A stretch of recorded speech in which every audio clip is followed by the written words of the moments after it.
So, hi everyone. I'm here with Claire Kaw, also known as secular Quranism. Am I pronouncing that right? Quranism. It's Quranism, Yes, yes, I think. yes, you are. Um, yeah, and I was telling Claire that something switched within me probably about a week and a half, where for whatever reason, the switch was, well, I should talk to Claire. And when that sort of thing happens for me, I tend to listen to it. I try to listen to it. And so thank you, Claire, for joining me. And here we are. Thank you, and thank you. Switch in Neal's head. Mhm. Um, I, I, I, I suppose I am a bit of a difficult person, but I don't think I'm really that bad. And I guess you got used to the idea, and now we're here talking, and I'm so pleased that it's finally happened. Great, great. Yeah, what's on your mind? I guess you threw a few different topics at me, but whatever's really on your mind, I'm happy to go where the conversation leads. And I'm also happy to debate things, but I'm happy to discuss things and yeah, wherever the conversation goes. Yeah, yeah. I mean, I guess you have a few questions for me, and I have a few questions for you, and we can, yeah, we'll just go where it goes. Yeah, my questions for you are primarily related to your interest in our space, because your interests do not seem to map well. They map somewhat onto the interests in TLC. Um, our interests. So my pet peeve, I would say, where I probably differ from TLC as a whole, or you could take the average or the median TLC topic or whatever we're talking about. And I probably am more interested in discussing culture, but not cultural issues of the day as such. More so, one layer in between what I'll consider like cultural things of the day, and then theology would be like the base of a society of a. So whatever axioms define a society, a culture, that would be theology at the base of it. And I want to look at that intermediate layer. Jonathan Pageau would say spirits or principalities or egregores is another way of putting it. Um, the things that are influencing us often without our knowledge. I'm really interested in that layer. Um, and yeah, so that's that's where I tend to differ from the corner at large is that I want to talk about those the intermediate spirits rather than theology. And I don't want to get so specific to fight about the political issues or cultural issues of the day because I don't think it's productive. I tends to create more enemies than friends in my Hmm. experience. Um, B, I think in order to figure out our way through our current cultural moment, you could say, I think we have to go underneath whatever. Well, that's Kale's expression, but we have to go underneath whatever the spirit that's currently possessing the most people in the most intense way. And So yeah, you want to talk mhm. about the subconscious promptings of your spirit? Is that Yeah. more Well, psychology? I would say yes at the level of a culture. So I'm interested in the subconscious of a culture. That's a good way of putting it. In that I I am interested in the subconscious, generally speaking, of human beings. But I also believe that what manifests for an individual person manifests up at a level of a local community and then at a wide society level. And so if we have a subconscious individually, and I believe that also applies at those higher levels. And so, yeah, So it sounds a bit Freudian, kind of id, ego, super ego, and um, you. It seems you want to talk about the id because I'm more of a Jungian than Freud. I think oh, Freud paved the way for Carl Jung.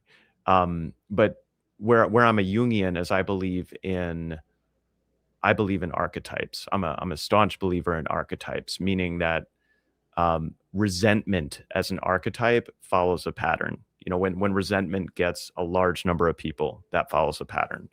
Like the spirit of a mob, you could say, or when yeah. So you see these patterns that exhibit themselves in individuals, but then they play themselves out also at one level above, and I'm particularly interested in that. So when I say archetype, all I mean is a pattern of behavior that can be seen across cultures and across time, and it might manifest differently depending on the underlying theology or axioms of that culture.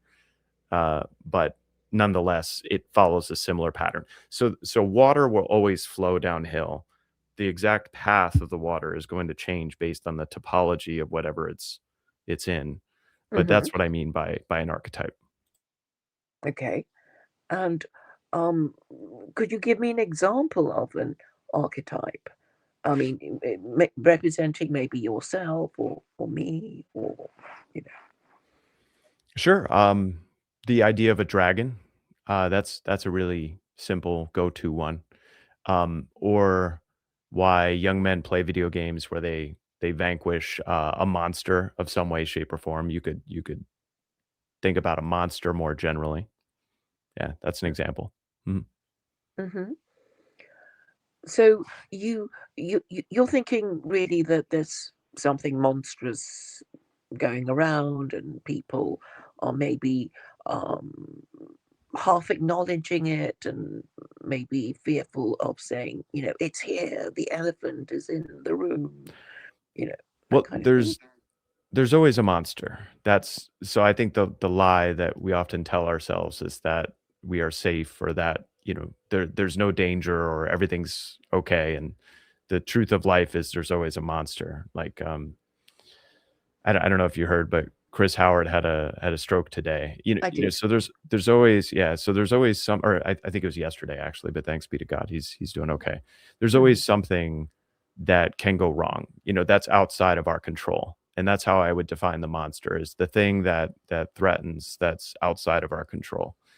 And so that could be something specific, like it could be a nuclear weapon or it could be something more amorphous and generic, like, the spirit of resentment that overtakes a mob and, yeah, something like that. Yeah, and I suppose with all the geopolitics going on, it's World War III. This dragon, this monster is, well, death on a very large scale, or hyperinflation, or yes, civil disorder, or the changing of the current political order. Yeah. No, absolutely. So, now you could say, "Well, that's not a spirit, that's just, a pattern of economics for in a recession, for instance, or a pattern of human psychology." It really doesn't matter what you call it per se.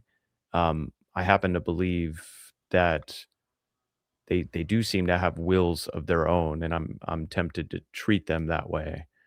Um, yeah. So anyway, that's where the corner gets into kind of weird wooey space, but I think that's where Jonathan Pageau has unlocked a way of thinking about the world that previously was inaccessible to a lot of us. That because we take it for granted that at the level of human beings that we have agency, like we can make decisions, we have intent, we can accomplish goals, and we take it that God has agency, but we don't really think about, or at least in conventional culture up until relatively recently, we don't think about levels of agency in between God and humanity.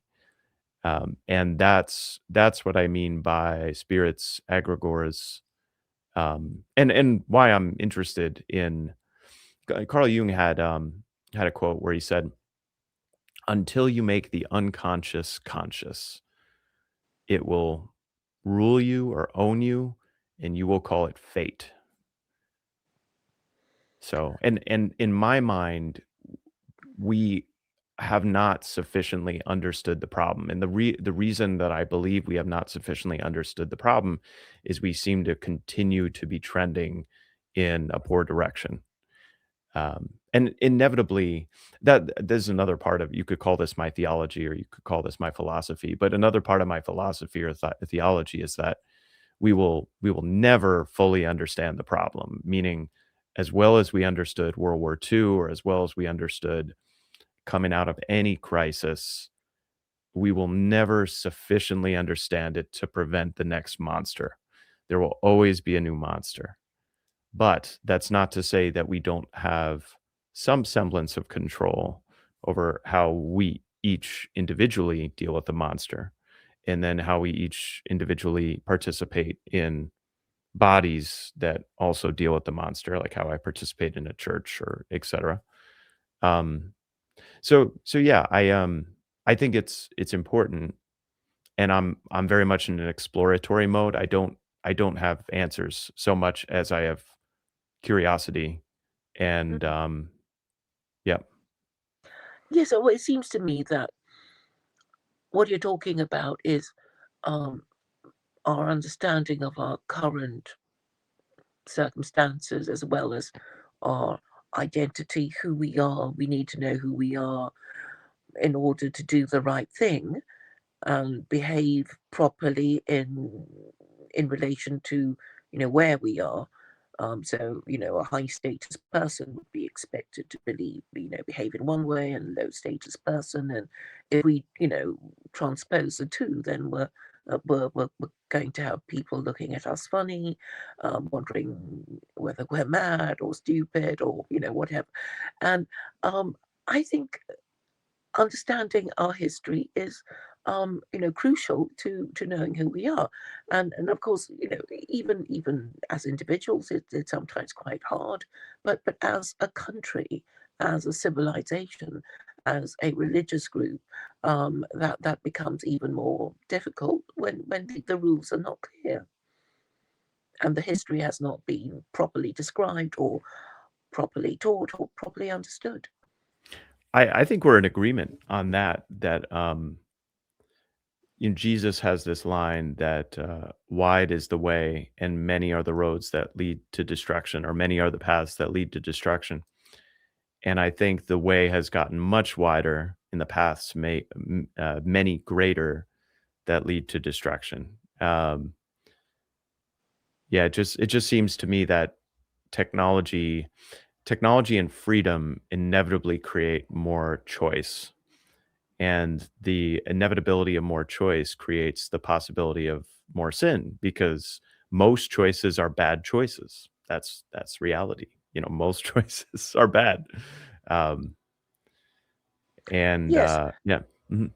Yes, because if you think of a multiple choice test, there's only one correct answer, isn't there? And that's, A, B, C, and D. And if you increase the options to A to Z, then I'm sure all of us will leave the exam convinced that we have failed it. And maybe that's how most of us feel because of this, infinite um, availability, this embarrassment of choices that we you know that we could live. I mean, now um, we are told we could easily be a member of the opposite sex if we wanted to, and the government will help us. And maybe we kind of want it narrowed, so we think, well, it was meant to be. There was no other thing I could have done, and so we can rest easy in the choices that were made. But if we think, there were all these roads that we could have gone down on, um, then we will, I think, be convinced that we must have gone the wrong way if we feel discontented or upset about anything. Yeah, I think my position is far worse than you might think. My position's really rough. So a lot of I just listened to a conversation with Benjamin Boyce and I forget his name. Darn. It was a guy who had his camera off and went by a pseudonym, of which I have no issue, because we have our reasons for doing that. Hmm. The uh, the trans issue in particular was something that drove a lot of people rightward because basically they said, "This is hurting children," it is absolutely hurting children. Mhm. And I think what's gonna happen 5, 10, 15 years from now, it's already happening, but I think, with all these trends, what happens is it hits a crescendo, it hits a plateau, and then it comes down the other side. So I would say we're currently in the upward trend of more and more people realizing, taking hormones or having surgery was a mistake. Um, that'll hit a crescendo at some point. Um, but what typically happens when you realize that you made a mistake. So this particular gentleman was on the far left, ascribed to the particular values and beliefs of what would be called wokeism now. And what typically happens is when you realize you've been misled, or when you realize you sinned, for lack of a better word, like you made a mistake, like a serious mistake. The first the first reflex, and it's the right first reflex, is to blame someone else, because that's a safer, attitude, because chances are it's not just that made the mistake. And I am a really staunch believer, and this is horrible for me to say. I'm a really staunch believer in people needing to experience the consequences of their own sins. And that might make me a monster, but it does make me a Christian monster, I will say. The willingness and the capacity and the ability to experience the consequence of your own sins. Well, And yes, because yep. Mhm. it is intended to hurt, or you'll do it again. Yeah. So what I'm saying is the adolescent that's misled and encouraged by their parents and encouraged by society, the adolescent does have some culpability. The adolescent is still going down a road. Now the parents have culpability too. I'm not letting them off the hook either. And I'm not, so like, there's culpability all the way down. And the adolescent who comes out of going trans and then going back to their biological sex and comes out of it with a spirit of forgiveness, and comes out of it with a spirit of both forgiving their parents for encouraging them and forgiving themselves for making that decision and forgiving society, I am telling you that that adolescent will have a much healthier adult life than the adolescent who is perpetually blaming their parents, who is perpetually blaming the society that led them astray. And the more that that person, that young adult, is able to look within themselves and say, my fault, my most grievous fault, and take responsibility for that, the better they're going to be prepared for the rest of their life. Because then there's no more a ping ponging effect to go from, oh, we were way over here. Now we got to ping pong all the way over to no, no, no, no, no, no. The problem is me. The problem is me. Yes, And I'm and not, if we and by the way, I'm not excusing parents at all from that. I'm mm, not. But we want to, the tendency, whenever I see the tendency is like, it's them, whoever the them is, I'm like, that might be true, but that's not the first place to point the finger. And so as a Christian, my philosophy, Kierkegaard puts this in pretty good terms. It's like, um, the strictest possible standard toward the self, strictest possible standard on me, mhm. the most forgiving possible standard for the other. Now, I will fail to judge myself as strictly as I need to, and I will fail as being as benevolent or and forgiving as I possibly could be toward the other. I will fail in that, but that's the goal. That's the goal. Well, I think, um, if we take full responsibility for our mistakes, then I think we're more inclined to forgive ourselves because, we have to live with ourselves. So we're, more forgiving than, you can blame your spouse, your parents, or the government or whatever.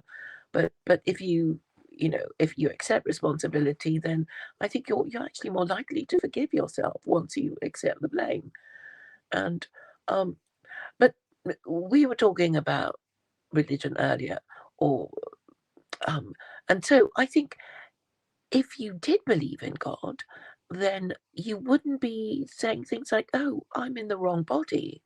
Because, I mean, if you did accept that, God in his wisdom created you and gave you all your parents and, whatever disabilities and talents you might have, then you would just think, well, I have to make the best of my life. Even if I'm missing one leg or have a hair lip or, wish I was taller and my parents richer and cooler and, you would think that you you have in a way a kind of personalized curriculum and you have particular um, trials and tribulations that you have to undergo that is unique to yourself and therefore you would be more accepting of um, well the bad stuff that you feel. It's really hard.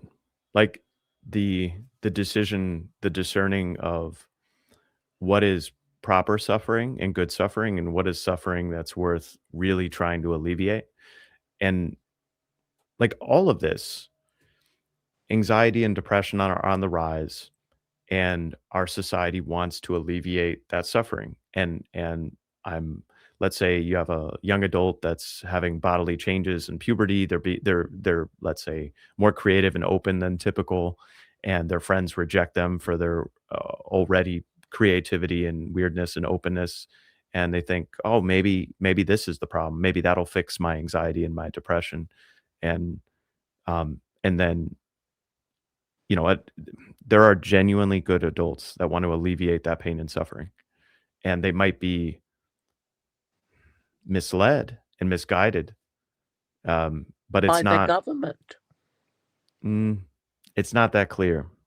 It's Well, not that clear. So this is where we probably, differ, because I would say there are the individuals, specific individuals that are, let's say, evil or bad. I do think that exists. But I think this is why I think that intermediate subconscious layer of the egregore and the spirit is so important, because right now as a culture, and this is not just the US, this is in Great Britain, this is all the Western world, and maybe even broader than that. But as a culture, we want to point to specific people and say, like, they're the problem. Like, we want to take our ire and our vengeance and our retribution on specific people. And only once those people are justiced, whatever that means, then the problem will be solved. And I think that that is particularly rare. I'm not saying that there aren't evil people, but what I'm saying is the spirits that grab us, that's the real problem. And teaching people to see when a spirit is, yeah, like, we're always gonna have the problem of the spirits. So we could blame certain people, but then we'll be on the, 20 years ago, it was anorexia and bulimia. That was the spirit. And you had cutting, and now it's the trans stuff. So, like, you're always gonna have the spirit. The thing that people don't seem to realize is how easily influenced we are, and how to recognize the spirit, and how to, you know, how to suffer well, and how to suffer patiently. And like impatient Job. suffering, yeah, correct, correct. So, like, when I'm thinking about things like education, or the future of what we need to care about, this is part of it. Like, yeah. Yeah, so on the one hand, we need to accept responsibility for our own mistakes, but then we also kind of need to know, well, maybe, if mum and dad had done this or the government had done that. And but the interesting thing about um, the Abrahamic God is that like he actually wants you to blame him for everything, because of this verse in chapter 45, verse 7 of Isaiah, saying he created good and evil. And therefore, I guess he's big enough to, well, yeah, I'll take all the blame. You want to blame me, fine, as long as you know what causes your suffering, and if you suffer, maybe you should think about why. You're either doing something wrong, it's punishment for sin, or it's a trial to see if you are worthy of something better than what you already have. Well, Jesus actually answers that. If I could read something really quick. So the um the last 2 weeks within the Catholic Church, or sorry, this upcoming Sunday and the previous Sunday, the gospel reading has been precisely about this question that you're asking. If I could read something, uh, it's John, yeah, it's John 11, 1 through 44. So this is the death and raising of Lazarus. Do you mind if I read this? It'll probably be about 1 minute, maybe No, 2 minutes. carry on. Okay. Now a man named Lazarus, now a man named Lazarus was sick. He was from Bethany, the village of Mary and her sister Martha. So the sisters sent word to Jesus, Lord, the one you love is sick. That's an important one. So Lazarus is like loved by Jesus. They're either close friends or best friends. When he heard this, Jesus said, this sickness will not end in death. No, it is for God's glory, so that God's Son may be glorified through it. Now, Jesus loved Martha and her sister and Lazarus. Now, it emphasizes this point. Jesus loves the guy, Lazarus. He loves Martha and her sister. And so, like, all three people in this story, Jesus is like particularly close to, he cares about. So, when he heard that Lazarus was sick, this is important. The next line. So, when he heard that Lazarus was sick, he stayed where he was 2 more days. And then, after the 2 days, he said to his disciples, let us go back to Judea. I'm going to skip over because it's less important for this story. But his disciples replied, oh, wait. After he had said this, he went on to tell them, our friend Lazarus has fallen asleep, but I'm going there to wake him up. His disciples replied, Lord, if he sleeps, he will get better. But Jesus had been speaking of his death, though his disciples thought he meant natural sleep. So then he told them plainly, Lazarus is dead, and for your sake I am glad I was not there, so that you may believe. But let us go to him. Okay. On his arrival, Jesus found that Lazarus had already been in the tomb for 4 days. Now, Bethany was less than 2 miles from Jerusalem, and many Jews had come to Martha and Mary to comfort them in the loss of their brother. When Martha heard that Jesus was coming, she went out to meet him, but Mary stayed home. Lord, Martha said to Jesus, if you had been here, my brother would not have died. But I know that even now God will give you whatever you ask. And Jesus said to her, your brother will rise again. And Martha answered, I know, Lord, he will rise again in the resurrection at the last day. And Jesus said to her, I am the resurrection and the life. The one who believes in me will live, even though they die. And whoever lives in me by believing in me will never die. Do you believe this? Yes, Lord, she replied. I believe that you are the Messiah, the Son of God, who is to come into the world. After she had said this, she went back and called her sister Mary aside. The teacher is here, she said, and is asking for you. When Mary heard this, she got up quickly and went to him. Now Jesus had not yet entered the village, but was still at the place where Martha had met him. When the Jews who had been with Mary in the house, comforting her, noticed how quickly she got up and went out, they followed her, supposing she was going to the tomb to mourn there. When Mary reached the place where Jesus was and saw him, she fell at his feet and said, Lord, if you had been here, my brother would not have died. When Jesus saw her weeping, and the Jews who had come along her were also weeping, he was deeply moved in spirit and troubled. Where have you laid him? He asked. Come and see, Lord, they replied. The next verse is the shortest verse in the Bible, and it's 2 lines. It's Jesus wept. Then the Jews said, see how he loved him. But some of them said, could not he who opened the eyes of the blind man have kept this man from dying? Jesus, once more deeply moved, came to the tomb. It was a cave with a stone laid across the entrance. Take away the stone, he said. But Lord, said Martha, the sister of the dead man, by this time there is a bad odor. He's been in there for 4 days. And then Jesus said, did I not tell you that if you believe, you will see the glory of God? So they took away the stone. And then Jesus looked up and said, Father, I thank that you have heard me. I knew that you always hear me, but I said this for the benefit of the people standing here, that they may believe that you sent me. And when he had said this, Jesus called out in a loud voice, Lazarus, come out. The dead man came out, his hands and feet wrapped with strips of linen and a cloth around his face. And Jesus said to them, take off the grave clothes and let him go. That's it. Hmm. So the answer to your question is that God fully knows when and how he's causing suffering, and he takes responsibility for it. Now you could say, how does he take responsibility for it? In Christians, we have an answer to that. And the way he takes responsibility for it is that he has to suffer and die for creating the system, for creating the world where we're also suffering. That's the Christian answer. Hmm.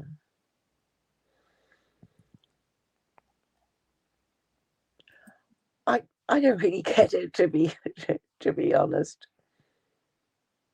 Um, I um, I don't see what the moral of the story is. I'm afraid. Perhaps you'll explain it to me. The emphasis that Jesus loved these three people.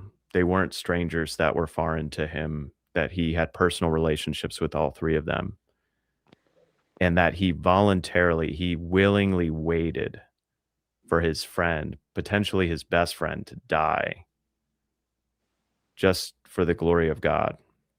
This is a really uncomfortable passage, really uncomfortable, because it means that whenever we suffer and we know God can do something about it, that God knows exactly what he's doing. So, in effect, what this passage means is like we either trust God or the opposite is we hate him. That's it. That's how I read it. So, like, Right. So, yeah. I thought for a moment you were saying Jesus um, could have got to him sooner to save him from actually dying, but it looked better that he'd been dead for 4 days.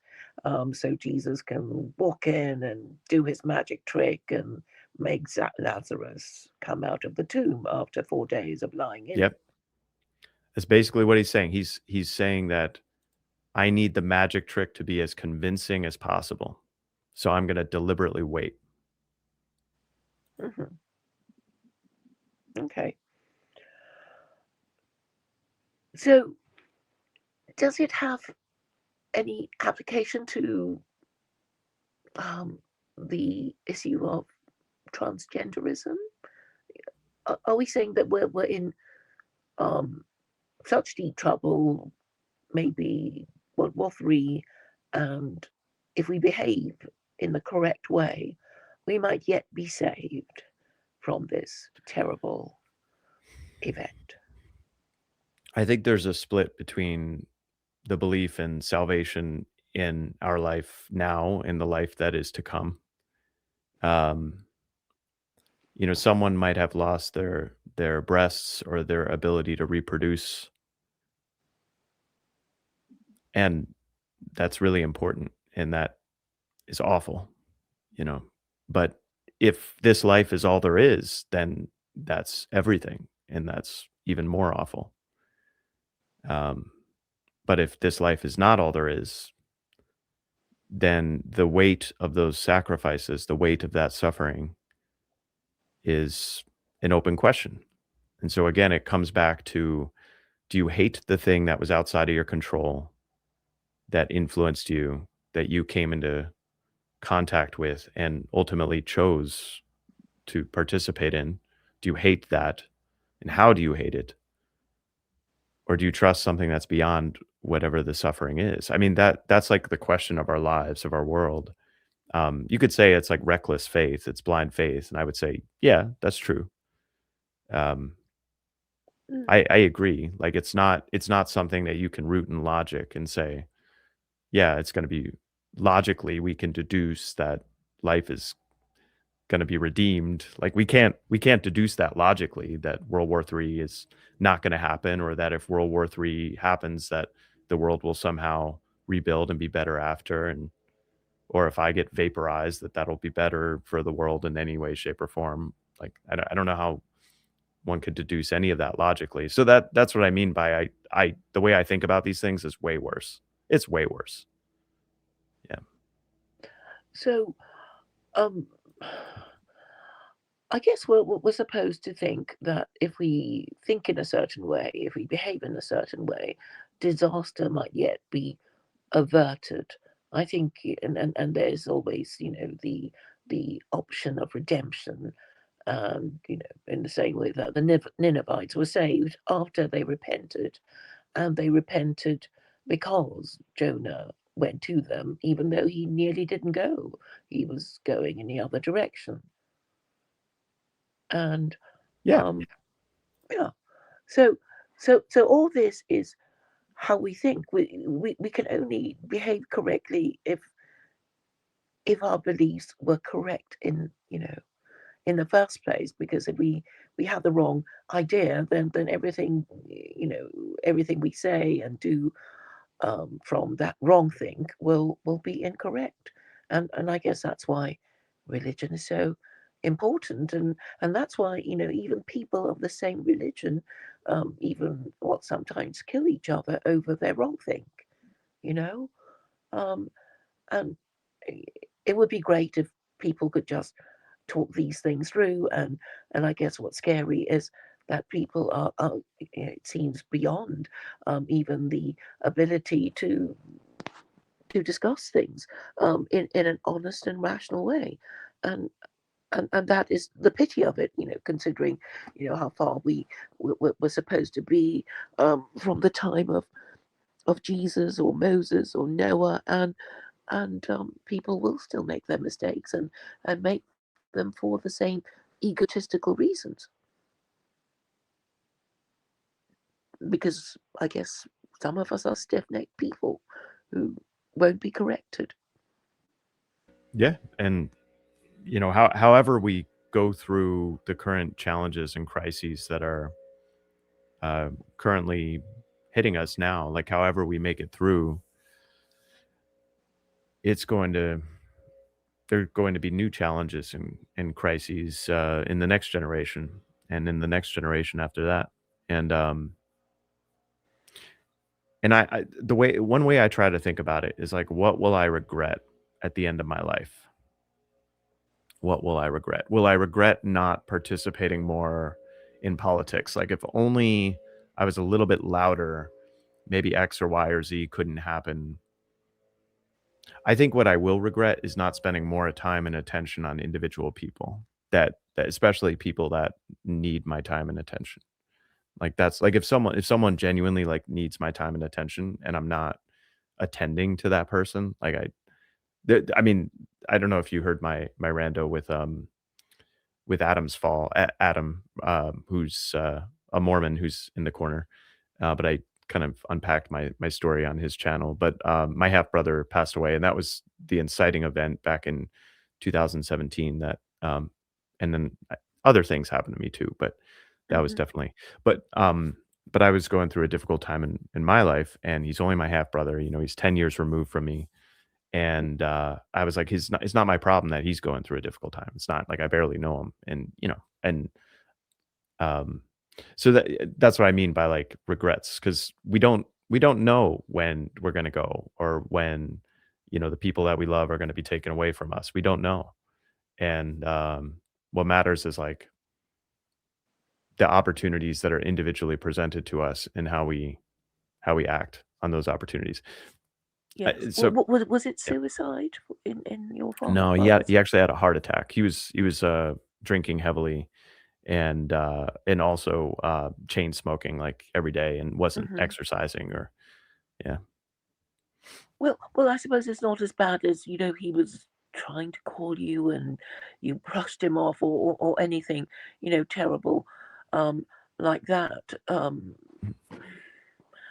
But I suppose a lot of people are terrible listeners. And Mm, I hear so many conversations, and it's all a um kind of I want to speak first and I want to finish my sentence because my pain is greater than yours, or my status is higher than yours, so I reserve the right to cut you off, and that sort of thing. But so much is lost in communication when people maybe they have difficulties explaining what they want to say, or maybe they don't really want to say what they really mean to say. And this, I think, is a great pity, because if we don't express ourselves properly, then we don't understand ourselves. And and I guess that's why so many people go online, to moan about what they want to moan about, because If they didn't, then all their emotions would be swimming in their heads, and there's no way of them. So, people won't say, yes, I see where you're coming from, or, what you're talking about, are you crazy? Are you stupid?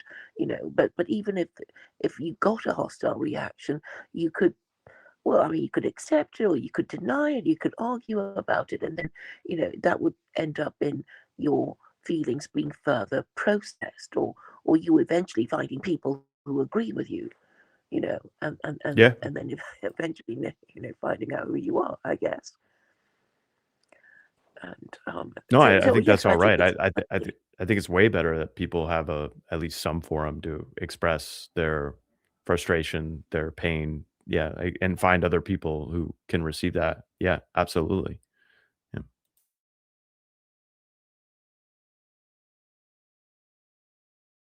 'Cause the problem is if we bottle those things up, they tend to come out. That's something I learned from Jung and psychology, generally speaking. It's like,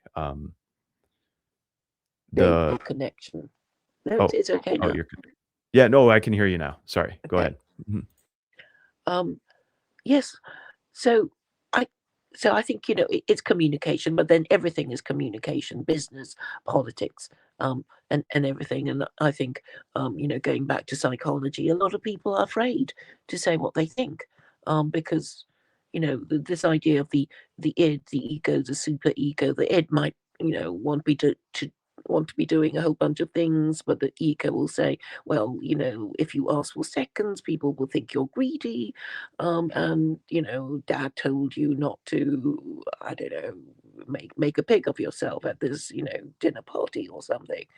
So I think, at all times, even we as individuals do not quite agree with ourselves, because we change our views, as we get older and wiser.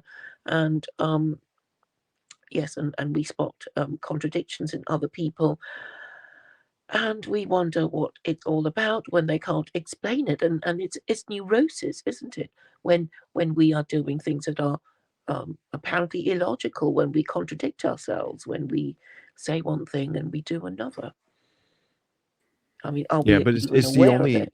it's the only way we can learn though, because if it stays trapped within us, then we can kind of entertain and cultivate these, if they are ideas that don't match reality, um, the way that that inevitably gets corrected is by being expressed in the world. It's just we need a process of reconciliation when those things are corrected. Like when someone inevitably says the wrong thing and messes up or, causes harm in some way, shape, or form. Like what is the process of reconciliation? Like what is the process of healing, rather than retribution? And I'm not saying that there aren't like people that genuinely want to cause harm and need to be kept out of society for the goodness of every other. But I would say that my bar for that is very high.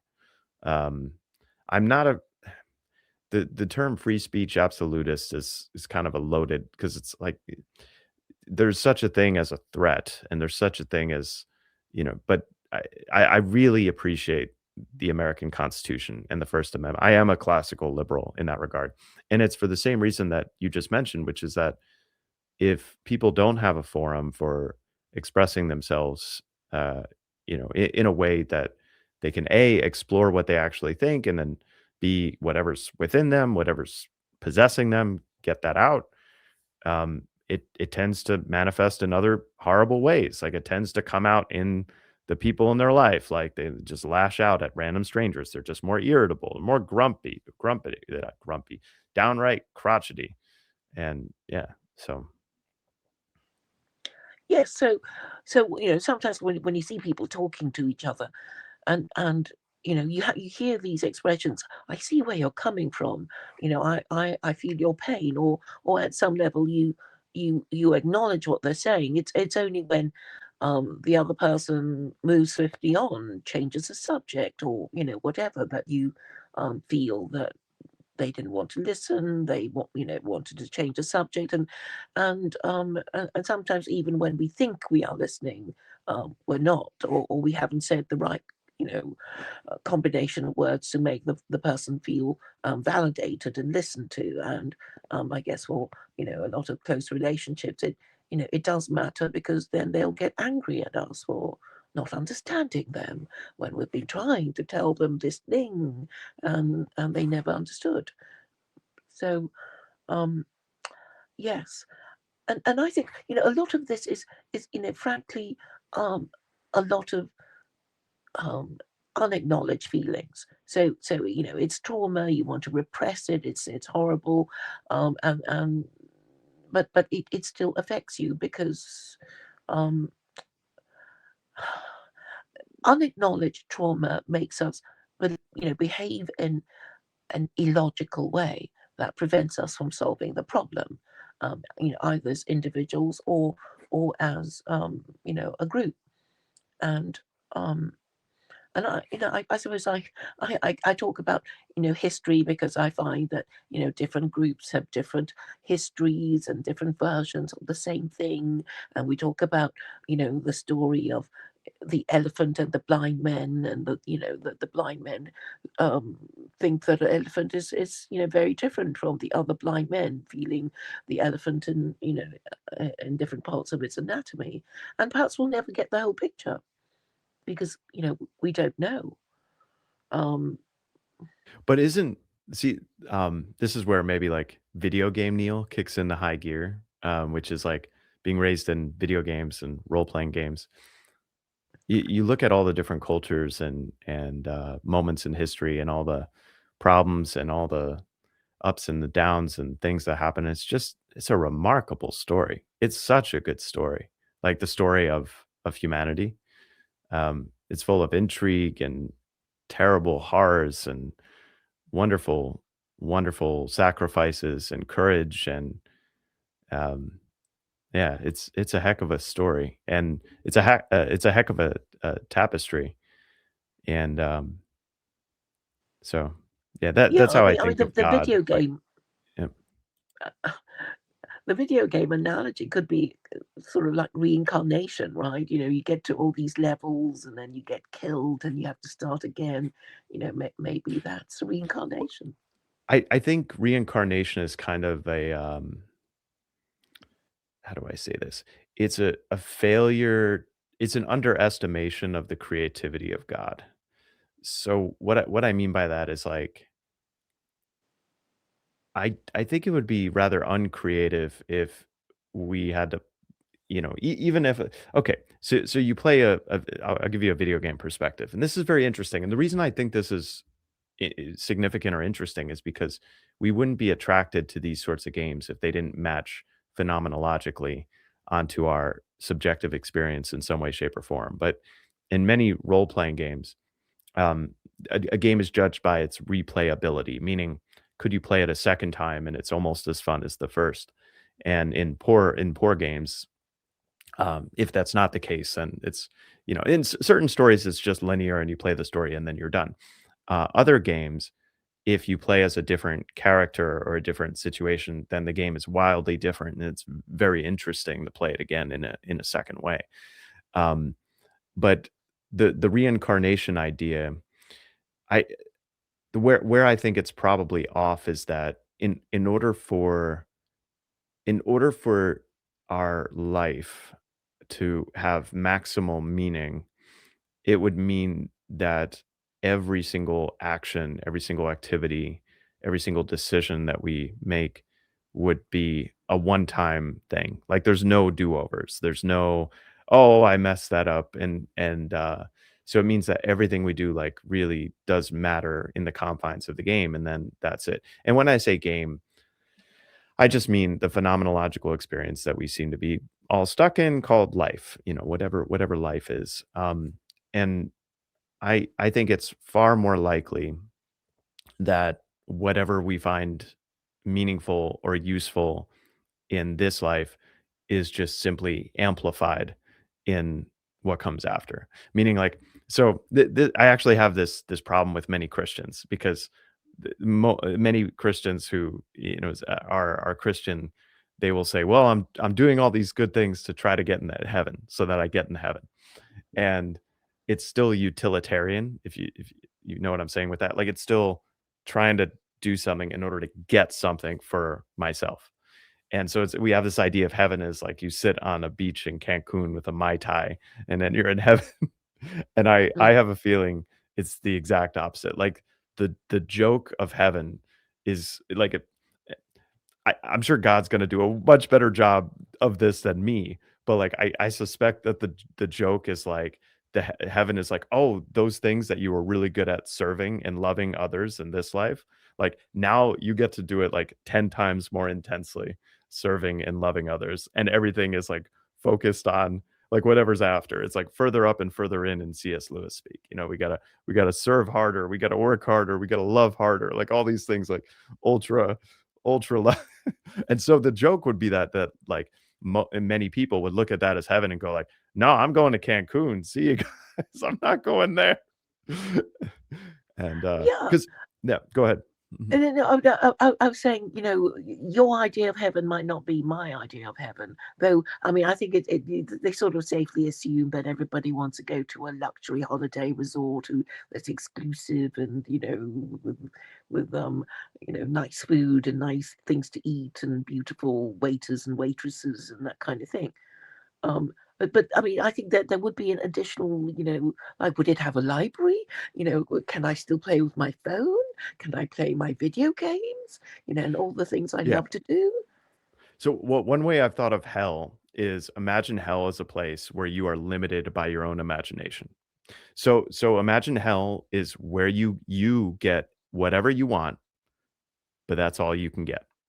There's nothing outside of your imagination that comes or is presented to you. Nothing.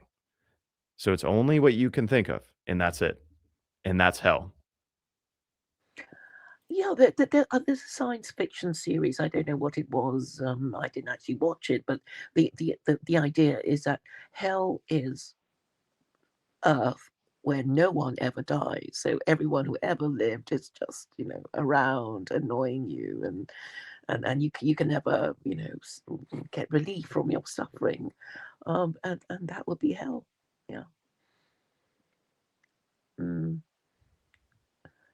Yeah. So, um, I guess it's limited by imagination, that heaven and hell, and um, but the question I wanted to ask you, since we were talking about transgenderism, is um, this was actually somebody I knew, and her son um, decided to be transgender, and he ended up killing himself um, when he was only 19.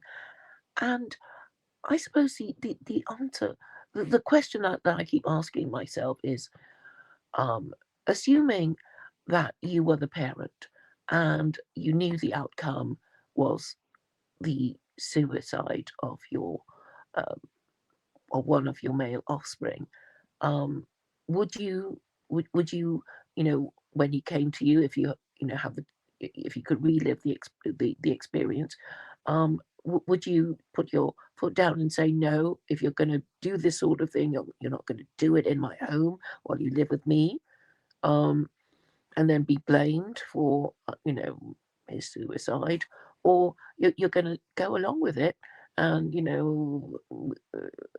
help with the hormone treatment pills and whatnot, and then he would also exit the same way. So what would you, as a moral person, what would you do? Is there a right or wrong answer? That would be my question, which I haven't resolved. You know, I mean, what you're describing is hellish, absolutely. So I'm sorry about that for your friend. I'm sure she went through hell one way or the mm. other. Um, do you know the parable of the prodigal son? Do you know that parable? Yes, he came back, and the non-prodigal son was asking why he got this, treatment, Yeah.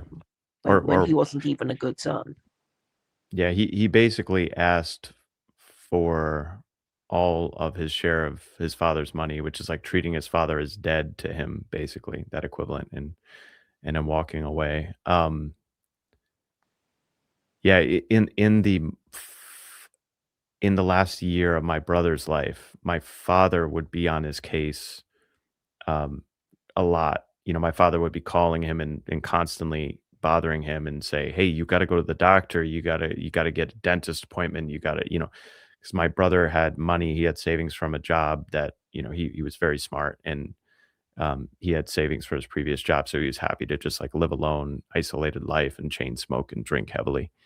And my father was on his case, and it didn't help. And in the months and the years after that, I had sort of, especially because I was going through my own uh, psychological transformation, you could say, and I had sort of the Petersonian, like, you got to rescue your father from the belly of the beast. So I was convinced my father must be really grappling with my brother's death, and I have to rescue my dad. And luckily, I didn't really do anything too rash there, other than just like be there for my father if he needed anything and talk to him whenever I could.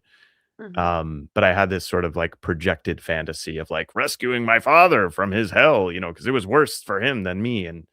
Um, and don't get me wrong, like my father suffered and still suffers from that. But I think the fact that he did try, like he really did try with my brother, I think that assuaged or prevented a lot of suffering. And Mm. so what and I think also my father is able to forgive himself. Like, I genuinely feel that about my father, that he's been able to forgive himself, and thanks be to God, because he's got other my mother had a stroke about 4 years ago, and he has to help take care of her and stuff like that.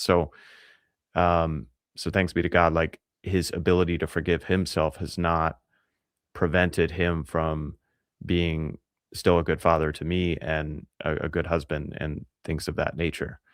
So what I would say in your friend's situation is sh- she has to evaluate her own conscience, and first of all, she has to forgive herself. And sometimes, I mean, this is one of the reasons why I'm Catholic. I think sometimes hearing from another person that you are forgiven is incredibly necessary, like necessary, that you are forgiven. And that's why we place our trust in what's beyond this life. And yeah, there's a very pragmatic, practical side of me that's Petersonian. That's like, if you are destroyed by the decisions and the choices that you've made, the problem is it just makes it worse. Like, you just continually make it worse for everyone in your life. Mm. And Yes, it so it seems. doesn't yeah, so it doesn't help the situation. So that's the pragmatic Petersonian in me, but then the highest in me, or like the faith-filled me, is like, um, I know we go through this. I know that we go through these kinds of things because it's the forced realization that we are absolutely dependent on the grace of God, that there's no other option at the end of the day other than the grace of God. And that's asking forgiveness, and that's stumbling and making mistakes and forgiving ourselves and forgiving others, and that's it. And and that's why I'm a Christian, because I don't know how to avoid making situations worse without that grace-filled faith, you could say.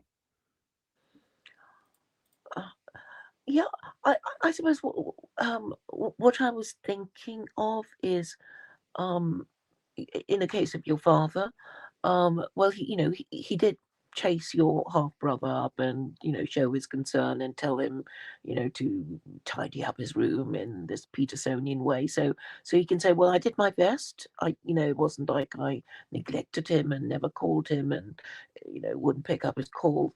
So it's like, well, what else was I expected to do, kind of thing.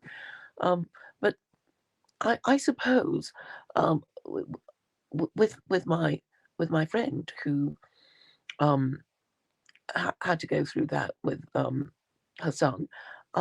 I suppose I wonder what I would have done. I think my instinct would be, well, I'm not going to, support this newfangled thing, while you live under my roof, and you know, if you want to do this sort of thing, you'll have to, go elsewhere, and you won't like it, and um and and if the consequence is the same, whether I'm, if I go along with it, if I disapprove of it, if it is the same, was there a morally correct position to take? That is, I guess, what I'm asking myself. Even though I suppose, friends might say, well, if you'd be nicer, and maybe he wouldn't have killed himself.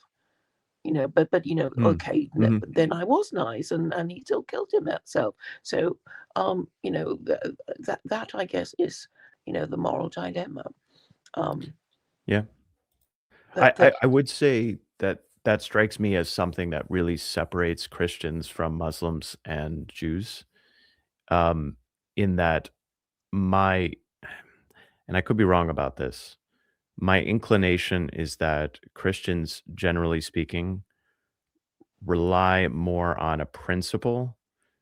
Um, we would call it love and direction of conscience because of the way Jesus taught about such things. Like he who's without sin throw the first stone, and just this absolute overemphasis on forgiveness.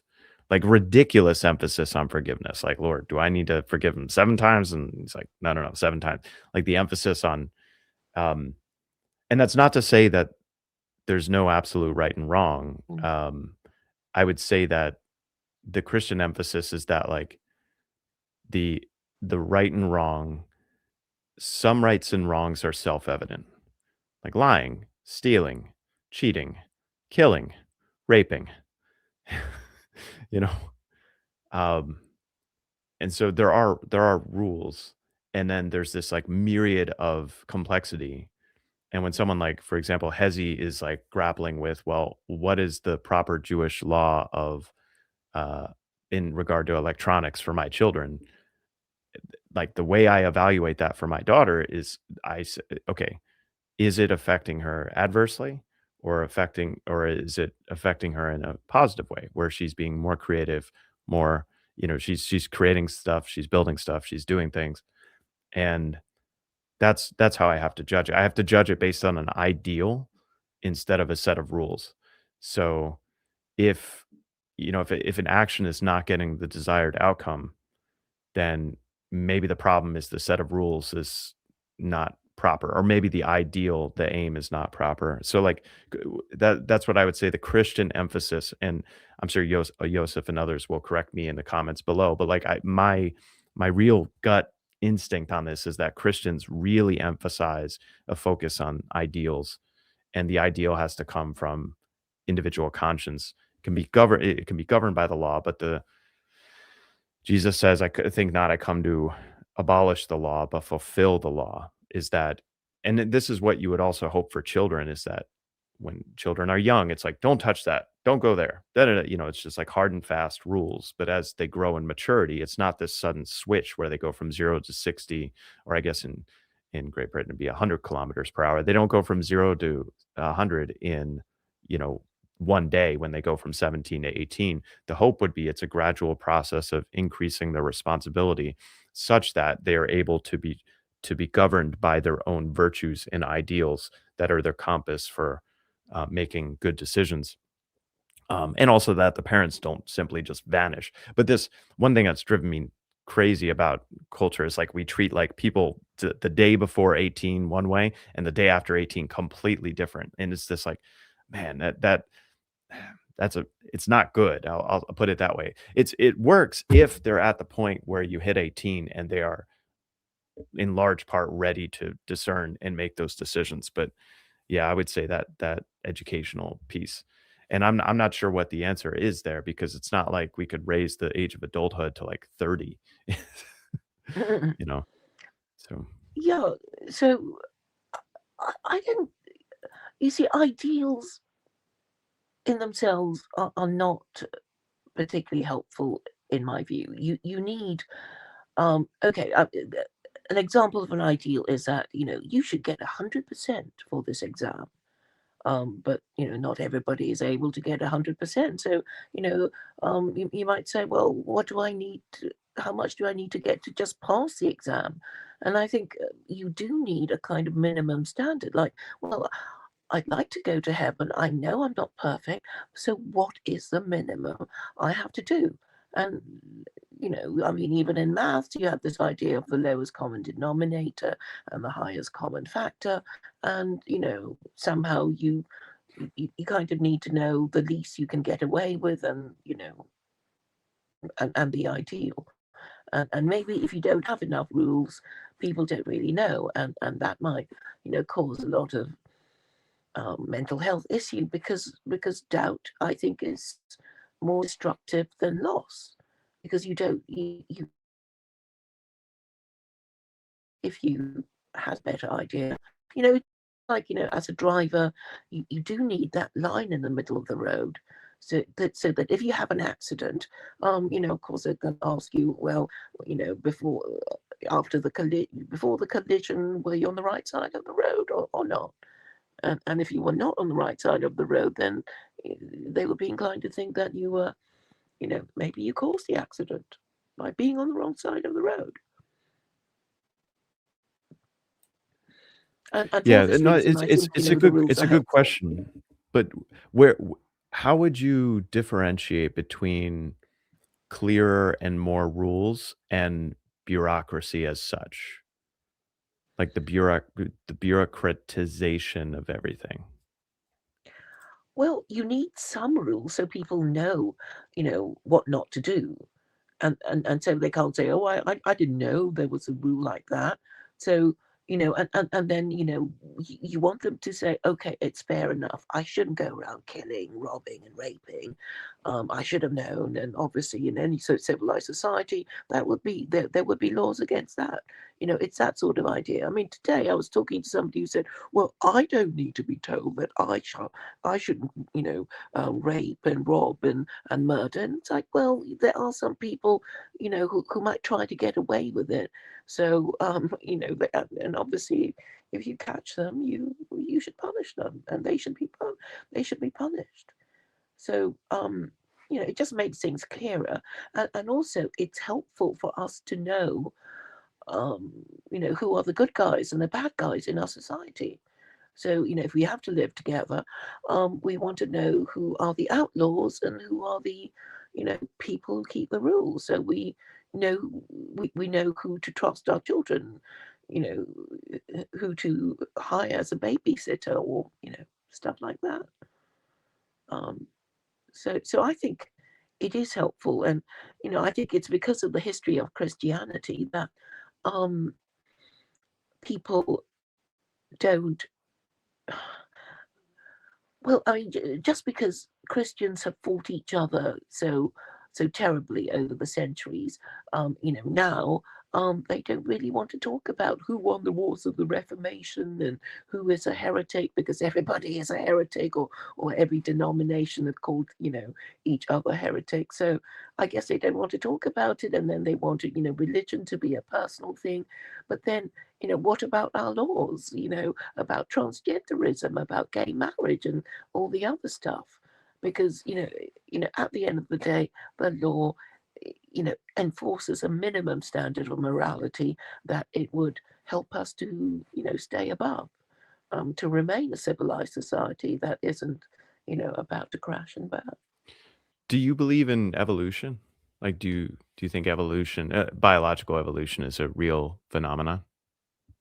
Well, I was just saying to somebody the other day that evolution could have happened and there would still be Adam and Eve. It wouldn't be inconsistent. It's like, yeah, Adam and Eve evolved into the first man and woman, and so we don't need to kind of kill ourselves with creationism and stuff. I mean, God could still have Mm, allowed evolution even. yeah, no, so the reason I bring that up, I realize it's rather tangential to the things that you were talking about, um, but evolution is I do believe in the processes of evolution. I believe that they work that evolution is actually a substrate neutral phenomenon. So when I was talking about egregores or spirits before, I actually got this from a book from Dan Dennett. Is that evolutionary processes occur in any system where there are three things that are true. One is that there's replication, so there's some sort of repeating process. The second is that there's competition. And then the third is that there's differential fitness. And so, what I mean by differential fitness is that when the outcomes of any two or more entities, when the outcomes are different depending on the strategies that they use, whatever those strategies are. So, the reason I bring this up in regard to what you were talking about with the rules is the whole idea of America, and I think it's a brilliant idea from our founding fathers, absolutely brilliant, is that the states, each of the 50 states of the United States, are supposed to be these laboratories of democracy. So it's supposed to be that each state is quite different and tries out different things in terms of education strategy, tries out different things in terms of laws governing human behavior and meaning like there's actually a provision in the American Constitution that says if it's not explicitly defined by in the federal government, it should fall back to the states.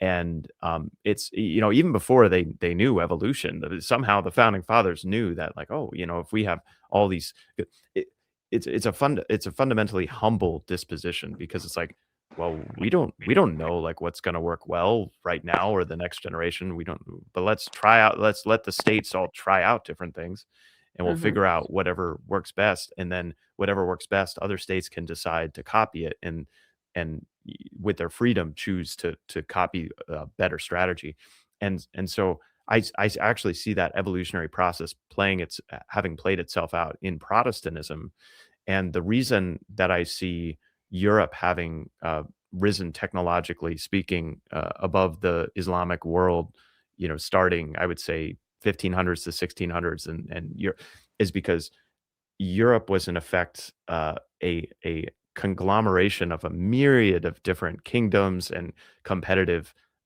aspects. So you had France competing with Italy, competing with Britain, and then you had the Dutch and you had the Germans, and they're all competing and they're all they're competing on every No, level, right? you're They're roboting. oh The circle oh is is going that round and better? round. Is that better? Yeah, I can hear you okay. I think my internet's fine on my end, but yeah. Am I better? Sorry, I didn't hear.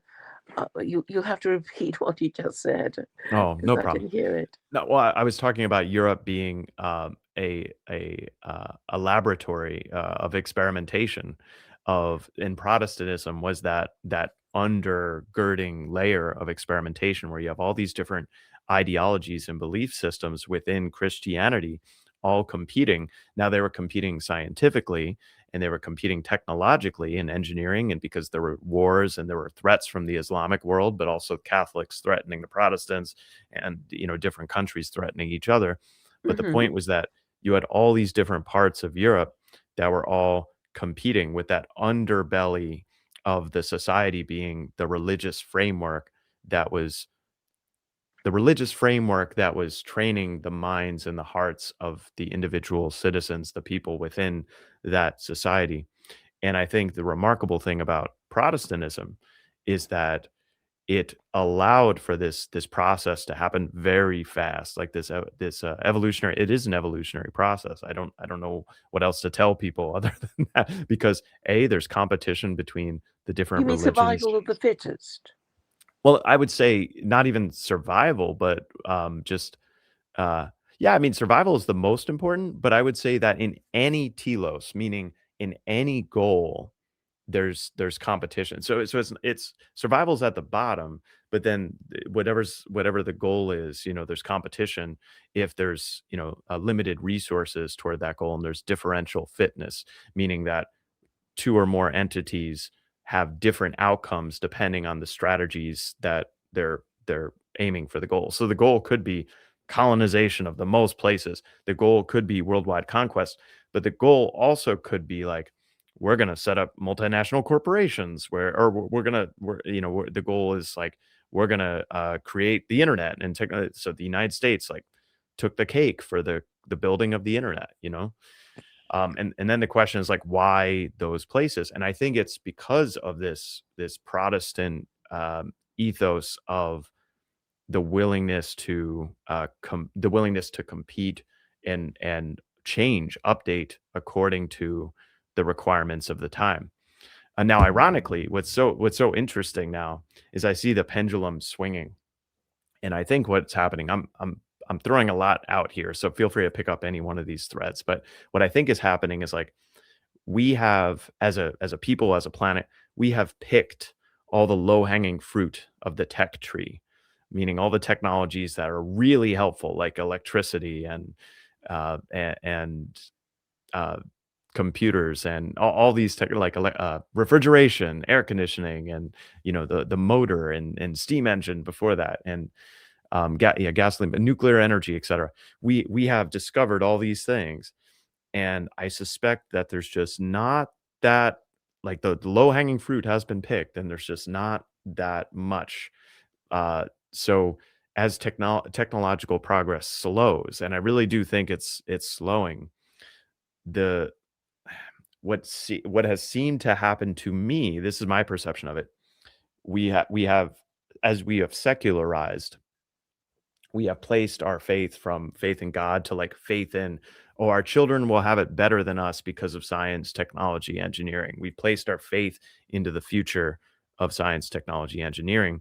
As that faith seems to fade, what's happening is people are moving back more into traditional faith. So where Protestantism has really had the upper hand in terms of innovation, in terms of science, technology, create you could think of like Catholicism or Orthodoxy as like a much bigger but slower ship. It doesn't move as fast. But when the storm's hitting, you want to be in the big, slow ship. You don't want to be in the like little speedboat when the storm is hitting. And so ironically, I see a lot of Christians, moving, and not just Christians, but people are like, hey, I want to feel anchored. I want to be part of a long tradition. And yeah, so I it's a long way of saying I'm very grateful for what Protestantism has given the world. Would you give Um, up air conditioning and electricity if it meant having transgenderism? yeah, I didn't hear what you just said. Sorry. Oh, it's okay. No, no. I did hear what you said about the Protestantism and Mhm. science and everything, and you were also saying that scientific progress seems to have slowed down. Was that what you said? Yeah, no, I think so. I think we are. I think that's true. Um, yeah, But you don't think AI is the eighth wonder of the world? we'll see. We're gonna know within 5 years. So within 5 years, either AI is going to completely change everything, or it's gonna be more self-evident that we're in a new stagnancy, like technological, and by stagnancy, I mean like long-term stagnancy. Yeah. Mhm. But okay, so now we live, because of science and technology, we live in the world of it's called a technocracy, right? So the technocrats are people who know how to do stuff and do the algos of YouTube and everything. They have control over us. But um, pre-ancient technocracies like the ancient Egyptians, they built their pyramids, and I think people are still a bit vague about how they managed that feat. And um, in on the on Easter Island, I think people wondered how they managed to get all these very heavy um, statues from one side of the island to another. So I guess a lot of people, uh, a lot of technocracies have become extinct, and that there seems to be no um, record or of how they managed to to make their scientific and architectural achievements. I guess that's what I'm trying to say. And maybe the more traditional ways are remaining in existence, such as privileging married parents and supporting the practice of marriage and respecting the institution of the family, which is, so incredibly boring to teenagers these days. Um, was the it is still remains the only way of surviving. So we might think, we're too, clever to be married parents, and we might prefer to be gay and transgender or transhuman. But therein lies the path to extinction, perhaps.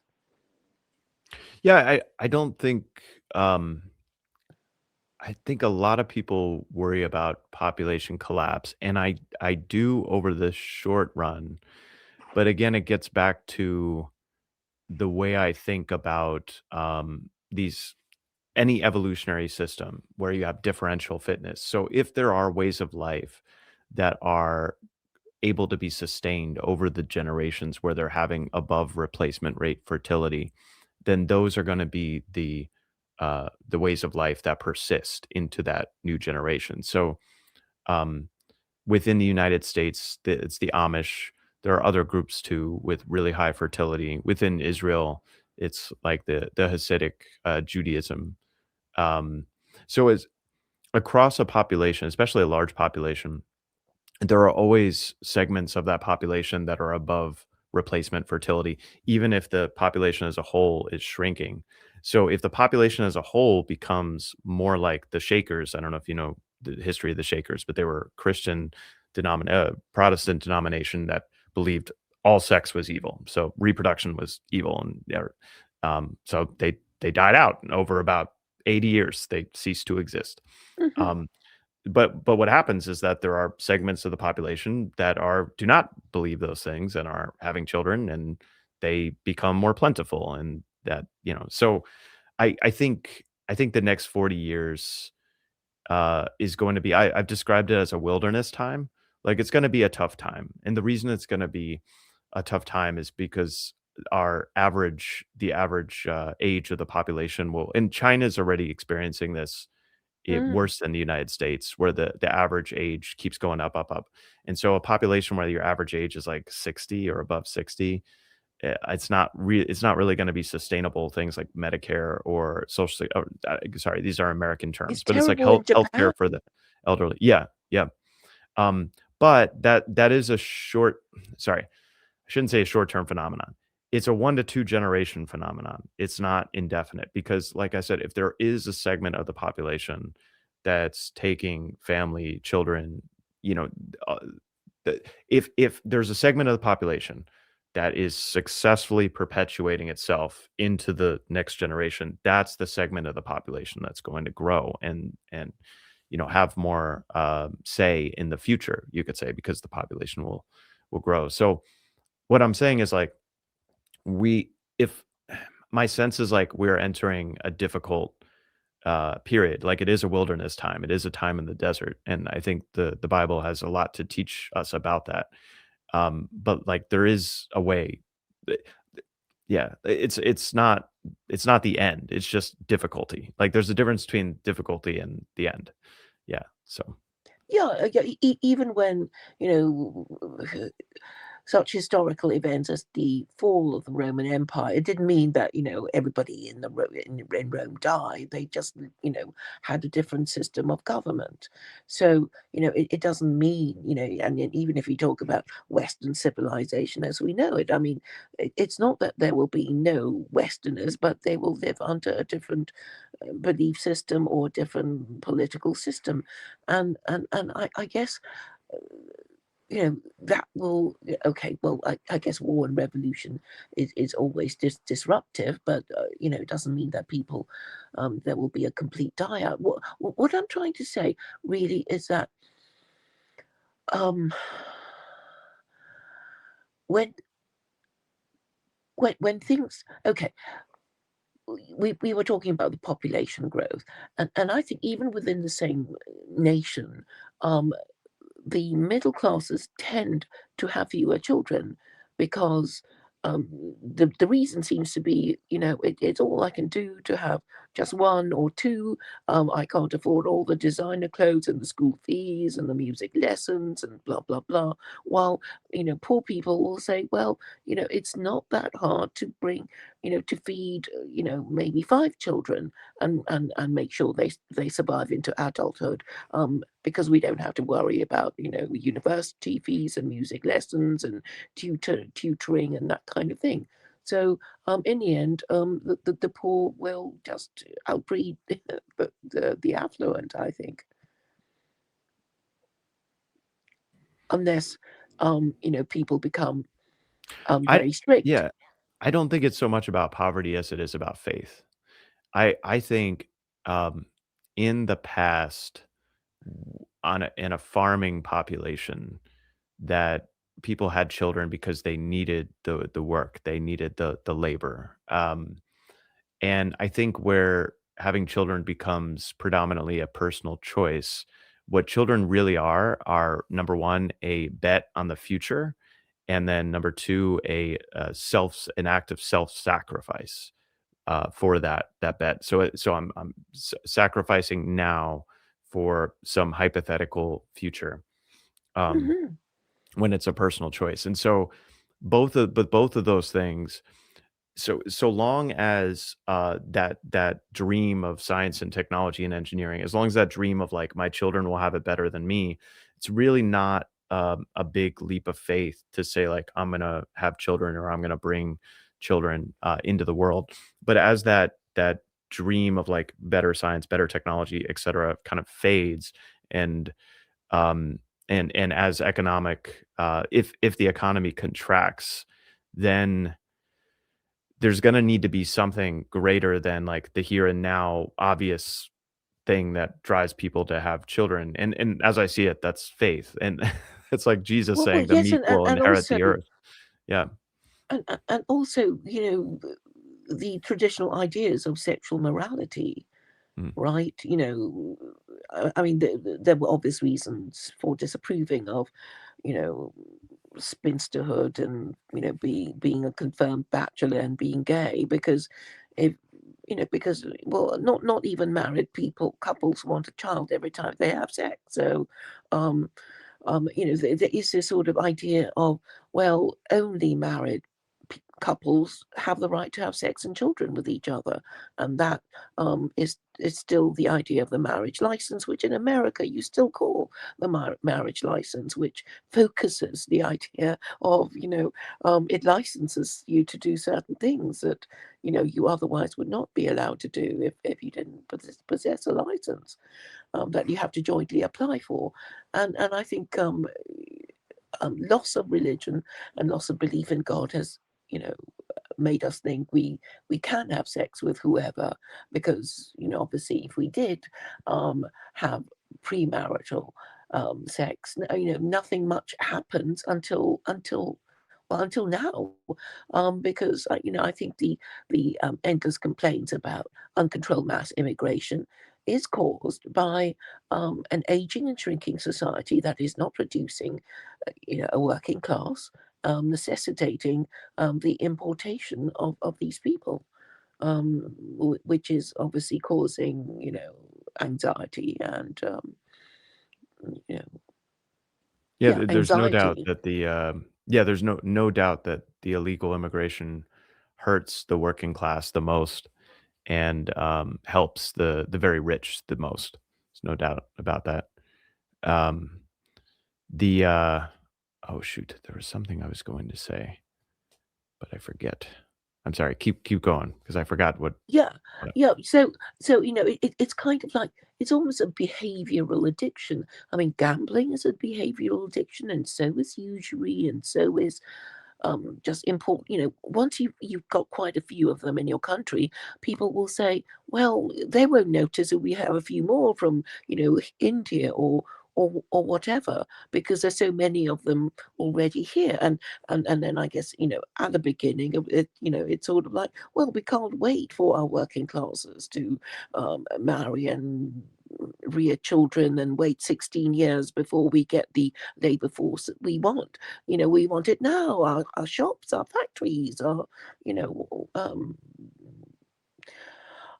our farms, etc., need all this labor now. So unfortunately, the problem's already there, and it's not going to go away because um, the habit has formed, and and that is how you know things change so quickly. You know, and going back to the Bible, I think even the story of Moses leaving leaving Egypt, was the cause of a labor problem, right? I mean, the Pharaoh said, "No, I want you all to stay here and build my pyramids," and Moses is saying, "No, let my people go," and off he went. I think it goes back to ancient times of regulating your labor relations, which is to do with regulating your gender relations and making sure most men and women who can get married and become parents do get married and become parents, and you know Well, and I've thought a lot about Israel and how Israel has been successful at keeping their birth rates high. And I suspect that a major part of it is their mandatory military service for both men and women, like mandatory military service, because that does two things that I think are really, really good for young adults. One is that it requires them to serve in a self-sacrificial role, not in combat per se, but like they have to serve something greater than themselves, and it requires discipline in order to do that. So at a young age, they're basically forced to give up that sort of like self-absorbed mentality very young. And then the second thing it does is it puts both men and young men and women in an environment where they have to work together toward a common goal. And of course, then romantic relations can develop and families can form, and that's wonderful. And isn't that good that that happens at a young age, and then families can grow.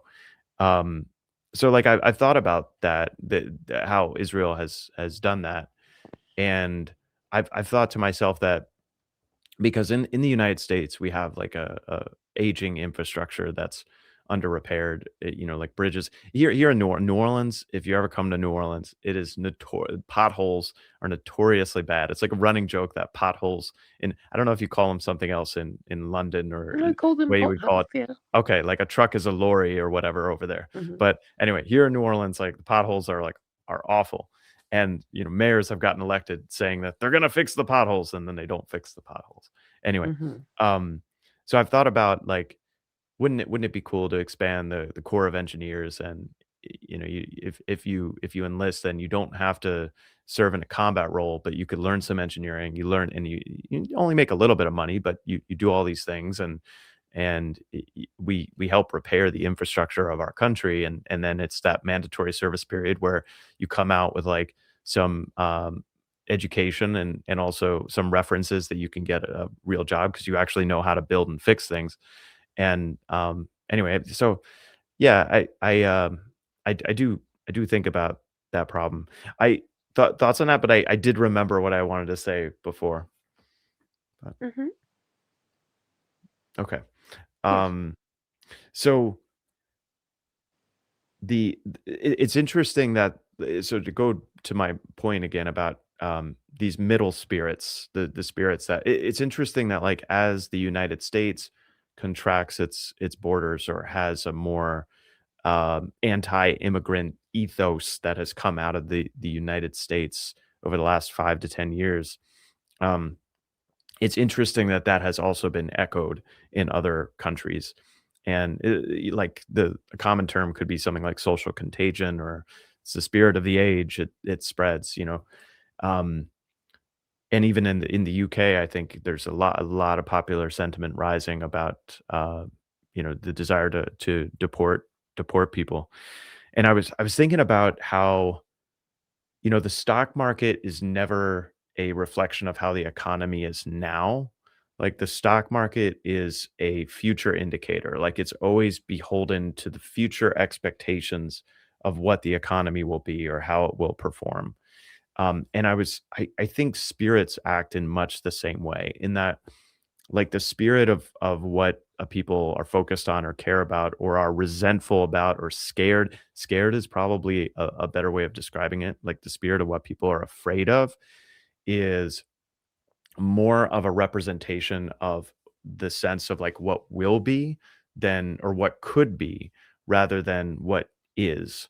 And I wonder if this like sense of like what I was talking about rationally in terms of like no more science and technology, no more technological improvements, diminishing number of people like if that sense of scarcity, like that felt psychological sense at a collective level, the felt psychological sense of scarcity is affecting people's uh values and behavior and politics now, even though it's not translatable directly in consequences now or in like things that are going on now. It's their felt sense of like, well, the storm is coming, we got to batten down the hatches sort of thing. It's like this felt subconscious sense that it's going to be rough.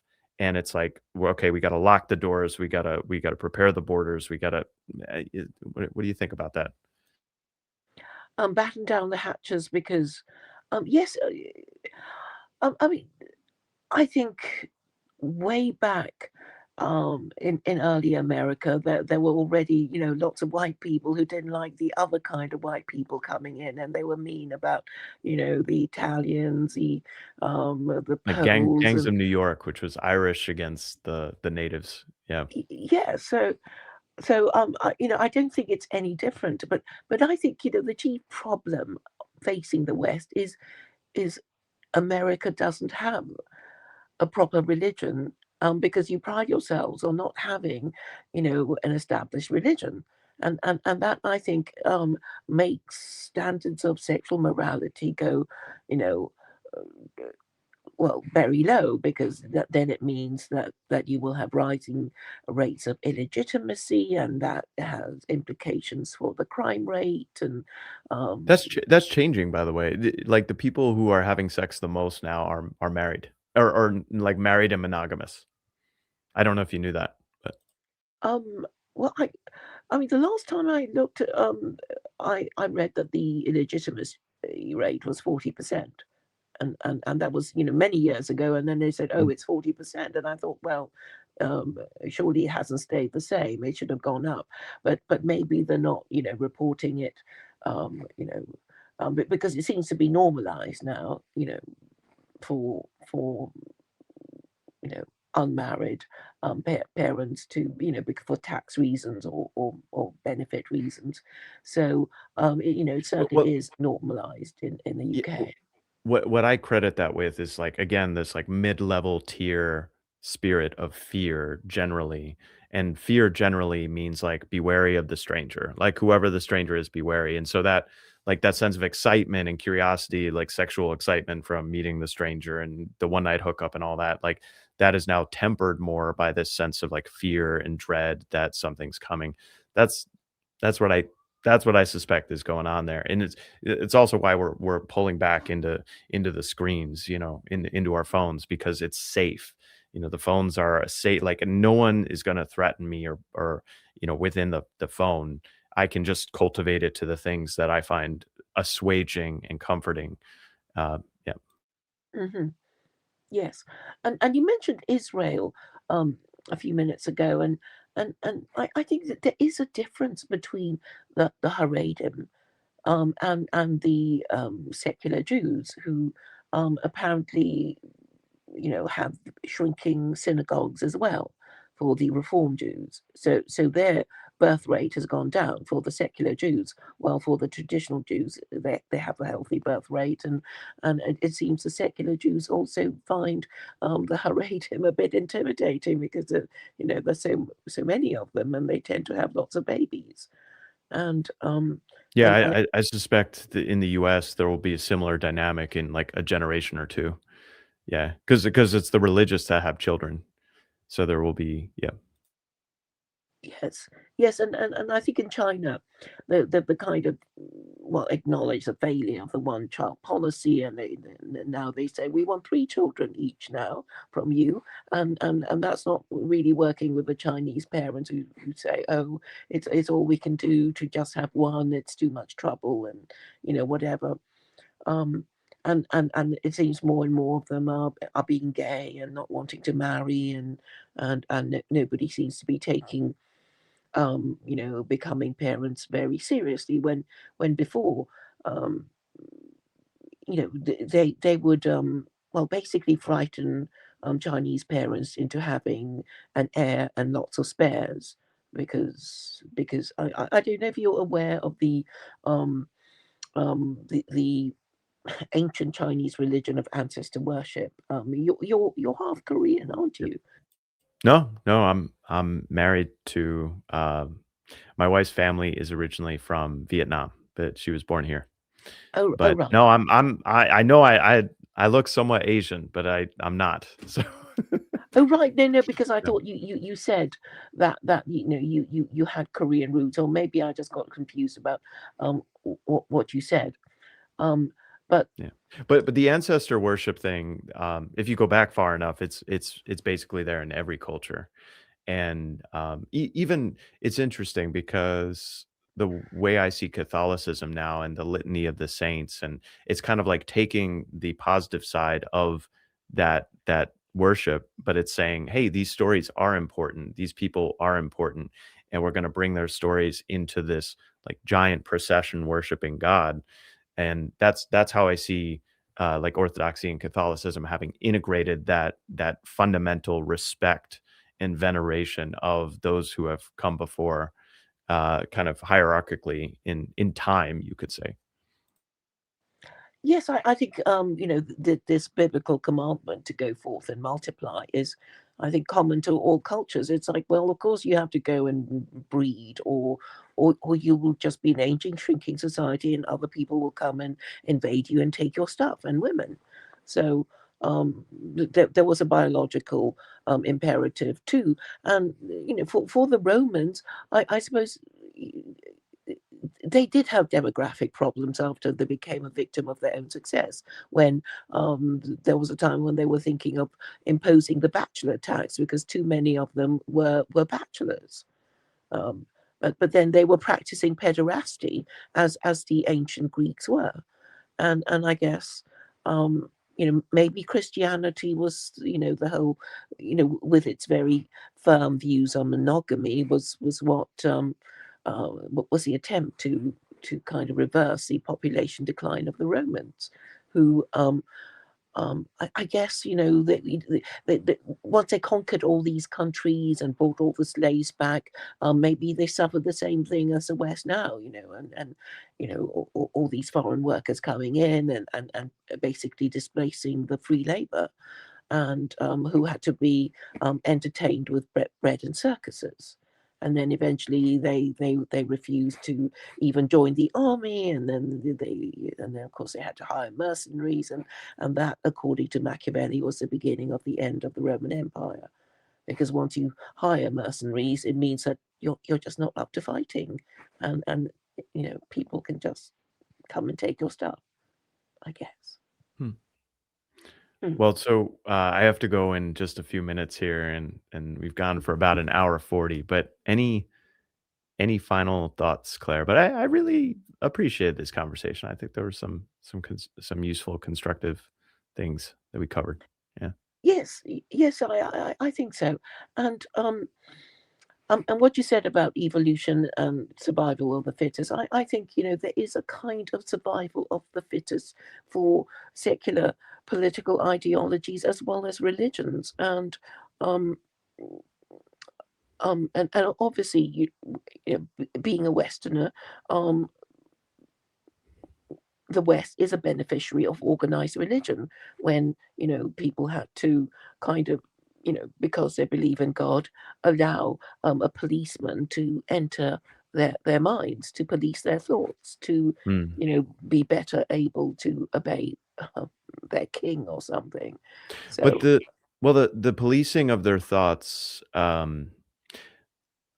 what's happening now is that I think just in the last, like, 5 or so years, like, people are less afraid to speak their minds. At least in my local community and the people I know, they're less I think generally speaking, they're less afraid, more courageous, you could say, in Mhm, speaking their mind. And I do have hope, you could say that, and I think that might be the main point of difference between us, which, is that's totally fine, that, I do have hope that governed by principles that people will choose of their own volition, of their heart, like, choose God versus have a system of God imposed upon them, like, whatever that system is that's hierarchical, that's valued. And I think that's been the remarkable strength of the West over the last 500 years to say, some better than others, but that's where that differential fitness comes in. But to say, no, no, no, you as individuals within a system, within a society, you are accountable for your own decisions, your own actions. Um, can't rely on the government to do that for you. And anyway, that's my hope for the West. And I know it's going to be rough for a while, but uh, God has assured us that if there's just a few good people, and this is Genesis, but if there's just a few good people, He will not destroy it. So that's my hope. That's my faith. mhm. Um, Yeah, and I'm just saying, if you have a book of rules that supports the First Amendment, then I think, that must be the one to choose when, for the Abrahamic God who allows free will and freedom of belief and freedom of expression, because I guess he doesn't need protection against having his feelings hurt by blasphemous sayings and doings. And yeah, I think He'd rather that His children experience the consequences of their own actions so that they learn. Like, it's been yes, my own experience, and hopefully I've learned, but thanks be to God. So, yes. but I'm gonna stop the recording, but Claire, feel free to hang out, and thanks everybody for watching. Hope you enjoyed this.